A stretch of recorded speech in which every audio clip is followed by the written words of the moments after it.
उल्टा एटीट्यूड दिखाते हुए पूछा, तुम्हें क्या लगा था मैं तुम्हारे साथ? शक्ल देखी है अपनी? पर रिया, मैं तो तुमसे बहुत प्यार करता हूँ। मुझे तुम जैसे गरीब फटीचर से कोई प्यार नहीं चाहिए, समझे? मेरे नए पति ने शादी से पहले ही मुझे एक नई स्पोर्ट्स कार, एक बंगला और काफी पैसा गिफ्ट किया, और तुम ये सस्ता सा गजरा लाए हो। बाय बाय मिस्टर अभय, मैंने अपने डैडी से किया हुआ वादा पूरा कर दिया। अब मुझे ये अपनी गंदी मैली शक्ल कभी मत दिखाना। अभय को अपने कानों पर विश्वास नहीं हुआ। वो गजरा वहीं उसके हाथों से निकल कर गिर गया। 3 साल से वो रिया, उसकी माँ और उसकी बहन की देखरेख कर रहा था। गरीबी में भी उनको खाना खिला रहा था, और आज एक ही झटके में उसकी दुनिया ही उजड़ गई थी। वो वहीं खड़े खड़े सुन्न हो चुका था। तभी वहां खड़ी रेणुका ने अभय को धक्का देते हुए कहा, रिया, ये हमारे फैमिली फंक्शन में इनवाइटेड नहीं है। बेटा, तुम अंदर जाओ, सूर्य तुम्हारा इंतजार कर रहा होगा। और तुम कान खोलकर सुन लो अभय, आज से तुम्हारा और मेरा रिश्ता नहीं है, और ना ही रिया का। जाओ, जो उखाड़ना है उखाड़ लो। रेणुका के मुंह से ये बात सुन अभय के पैरों तले जमीन खिसक गई। एक पल में उसका घर, उसकी शादी और उसका सम्मान सब कुछ छीन लिया गया था। उसका सर भारी होने लगा था। उसने जब अपना सर पकड़ा तो उसे याद आया कि 3 साल पहले जो उसे घाव मिला था। वो कहना तो बहुत कुछ चाहता था, लेकिन हमेशा की तरह वो चुपचाप ही रहा और वहां से उल्टे पांव वापस जाने लगा। रेणुका ने भी उस कचरे को कुचलने के बाद दरवाजा बंद कर दिया। अभय आंखों में आंसू लिए उस सुनसान सड़क पर धीमे धीमे कदमों से आवारा की तरह घूम रहा था। उसे समझ नहीं आ रहा था कि अब वो अपनी जिंदगी में क्या करेगा। वो ये सब सोचता हुआ अपना सिर झुका के चल ही रहा था कि तभी उसका हाथ उस काले कपड़े वाली लड़की ने पकड़ा और उसे अंधेरे में खींचा और उसे दीवार के सहारे चिपका दिया। अभय इतना शौक में था कि इस बार उसने अपना आपा खो दिया। तुम यहाँ फिर से? सुबह से पीछे पड़ी हुई हो, क्या बिगाड़ा है मैंने तुम्हारा? ये सब करने के लिए तुम्हें कोई और लड़का नहीं मिल रहा क्या? अभय, तुम तो बच्चों की तरह बिहेव कर रहे हो। घबराओ मत, मैं ऐसा वैसा कुछ नहीं करने वाली थी तुम्हारे साथ। उस लड़की की बात सुन अभय थोड़ा कंफ्यूज हो गया। उसने अपना गुस्सा शांत किया और सीधा बोला, मैं तुम्हें कह चुका हूँ कि मुझे तुम्हारे साथ कहीं नहीं आना, और ना मुझे अपना अतीत जानने में कोई दिलचस्पी है। मैं जो हूँ वो ठीक हूँ। उस लड़की को अभय से इसी जवाब की उम्मीद थी, लेकिन उसके दिमाग में ये बात चल रही थी कि अगर अभय उसके साथ चलने को तैयार हो जाता है तो वो ना सिर्फ लड़की के लिए बल्कि अभय के लिए भी अच्छा होगा। देखो अभय, मैं जानती हूँ कि तुम्हें इन 3 सालों से पहले जो भी हुआ वो कुछ याद नहीं, पर मेरा यकीन करो, मैं तुम्हारी मदद करना चाहती हूँ। सिर्फ तुम्हें ही नहीं, इस दुनिया को भी पुराना वाला अभय वापस देना चाहती हूँ। लेकिन एक बार मेरी बात सुन के तो देखो। पिछली मुलाकातों में भी वो अनजान लड़की अभय से ऐसे ही बात कर रही थी, जैसे वो उसकी कोई बेहद करीबी हो, और इसी वजह से अभय को लग रहा था कि शायद इस लड़की के इंटेंशन कुछ ठीक नहीं थी।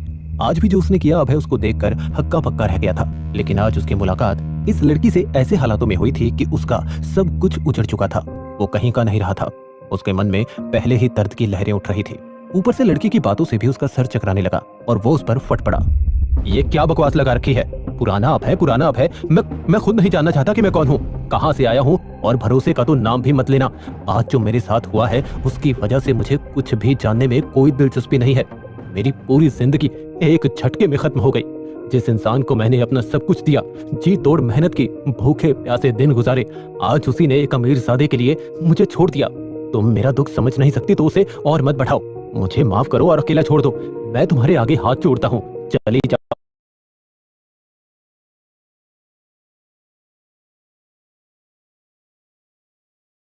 यहाँ से, जाओ। उस लड़की को यकीन नहीं हो रहा था कि अभय उस पर ऐसे चिल्ला रहा था।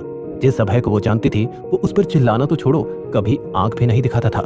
मैं जानती हूँ अभय, तुम्हें कुछ याद नहीं, इसीलिए तुम जितना भी चिल्लाओ मैं ना बुरा मानूंगी और ना पीछे हटूंगी।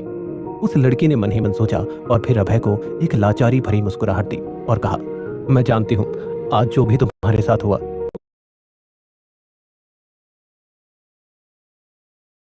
उससे तुम टूट चुके हो अभय, लेकिन मेरी बात याद रखना, आगे चलकर तुम इसी दिन का बहुत बड़ा शुक्रिया अदा करोगे, क्योंकि मैं तुम्हारी किस्मत बदल सकती हूँ।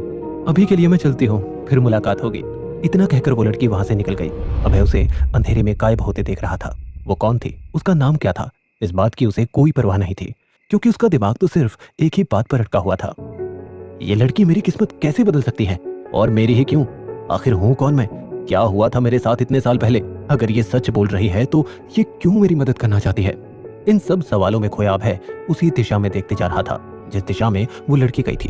एक दिन में वो बेघर हो गया। उसकी पत्नी उसे पैसों के लिए छोड़ देगी, ये सब तो उसने पूरे से पूरे सपने में भी नहीं सोचा था। वो इन्हीं ख्यालों में खोया हुआ चले जा रहा था। थोड़ी देर में वो मनोज के दरवाजे पर खड़ा था। अरे अभय, तुम यहाँ इतनी रात गए? सब ठीक है ना? अभय को इतनी रात अपने घर आया देख मनोज को हल्का सा झटका लगा, लेकिन अभय का उतरा हुआ चेहरा देख मनोज समझ गया था कि कुछ तो गड़बड़ है और उसने बिना देरी करते हुए अभय को अंदर बुला लिया। एक छोटा सा घर जहाँ की दीवार जगह जगह से सिली हुई थी, कहीं पेंट था और कहीं सादी ईंटें लगी थी। एक इंसान के रहने के लिए वो घर काफी था। क्या पियोगे, चाय या फिर कुछ ठंडा? आज ना चाय का मूड है और ना ही ठंडे का। मनोज समझ गया था कि अभय का इशारा किस तरफ था। वो झट से उठा और दरवाजे पर टंगे एक झोले की तरफ गया। जब वो वापस आया तो उसके हाथ में एक बोतल और कुछ गिलास थे। अभी एक एक जाम हुआ ही था कि अभय ने लगातार बिना रुके 4-5 पैग और लगा लिए। मनोज ये देख और घबरा गया। अब उससे रुका ना गया। अभय, सब ठीक है ना? मैंने आज तक तुम्हें इस तरह से पीते नहीं देखा। आज तक इतना बड़ा धोखा भी तो नहीं मिला। तुझे पता है मेरे साथ क्या किया रिया और उसकी माँ ने? अभय ने एक झटके में सारी बात मनोज को बता दी। उसके साथ हुए इतने बड़े धोखे के बारे में सुन मनोज को जितना भी सुरूर हुआ था सारा उतर गया। मैंने कहा था ना कि वो घर उस बुढ़िया के नाम मत कर, लेकिन तू उस रिया के प्यार में अंधा था। इतना कहते ही मनोज रुक गया, क्योंकि उसे पता था अभय जल्दी से अपने मन की बात किसी को नहीं बताता था, और अगर वो इस समय उसी की गलती निकालेगा तो अभय फिर से अपने मन में ही घुटता रहेगा। जब उसने अभय की शक्ल की तरफ देखा तो वो भी थोड़ा असहज हो गया, क्योंकि वो मनोज की मेज पर रखे दवाइयों के भंडार को ताक रहा था। ये देख मनोज ने भी 4-5 पैक मारे। मेरे 9 साल के बेटे की दवाइयां हैं, उसकी हेल्थ बहुत क्रिटिकल हो गई है, तो मैं सारा दिन काम करता हूँ और बीवी उसके साथ हॉस्पिटल में रहती है। तभी तो उस शंकर से एक एक पाई के लिए लड़ता हूँ मैं अभय, वरना मेरा क्या है, मैं तो पानी से भी पेट भर के सो सकता हूँ। ये बात सुन अभय का मुंह उतर गया। कहाँ वो अपनी जिंदगी का दुख मना रहा था, लेकिन मनोज के साथ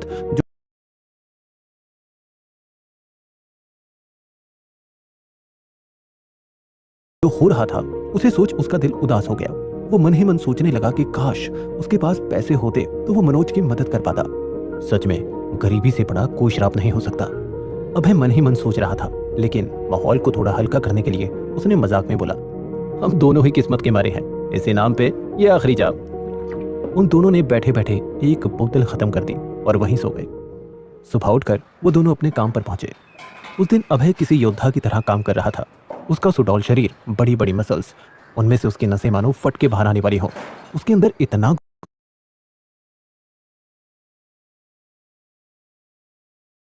गुस्सा था कि उसे भूख प्यास का भी कोई होश नहीं रहा। तभी वहां एक बड़ी सी गाड़ी आकर रुकती है। अभय ने बहुत सेठों को देखा था, गाड़ियां देखी थी, लेकिन ऐसी गाड़ी आज तक नहीं देखी। वो इतनी लंबी गाड़ी थी कि खत्म होने का नाम ही नहीं ले रही थी।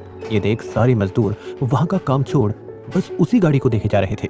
लेकिन उस गाड़ी से जो शख्स निकला उसे देखकर अभय को अपनी आंखों पर यकीन नहीं हो रहा था। वो और कोई नहीं बल्कि उसकी सास रेणुका थी। उसका हुलिया एकदम बदला हुआ था, महंगे कपड़े, जूते, इतनी बड़ी गाड़ी और इतनी धूल में उसके कपड़े गंदे हो जाते, लिहाजा वो चलकर अभय के पास नहीं जाना चाहती थी। अभय, जल्दी यहाँ आओ, पूरा दिन नहीं है मेरे पास इस घटिया सी जगह पर खड़ा रहने के लिए। अभय जो रेणुका के पास पहुंचा तो उसे एक और झटका लगा। ये लो डिवोर्स पेपर, अभी अंगूठा लगाओ इस पर और आजाद करो हमें। अपनी ये गंदी और मैली सी शक्ल दोबारा मत दिखाना। ये लो। अभय जानता था कि अभी रेणुका को कुछ भी बोलने का मतलब है भरे बाजार में अपनी बेइज्जती कराना। उसने चुपचाप उन डिवोर्स पेपर्स पर अंगूठा लगा दिया। चलो अब आखिरकार हम मनहूसियत से आजाद हुए। ये गाड़ी, कपड़े, बैग्स, जूते, घर सब मेरे नए दामाद ने दिया है, और तुम 1000 जन्म भी ले लो तो भी इस गाड़ी का पहिया भी ना खरीद पाओ, और मेरा एक नौकर आकर तुम्हारा एक सामान दे जाएगा। इतना कहकर रेणुका की गाड़ी वहां से अभय के मुंह पर धूल उड़ाते हुए निकल गई।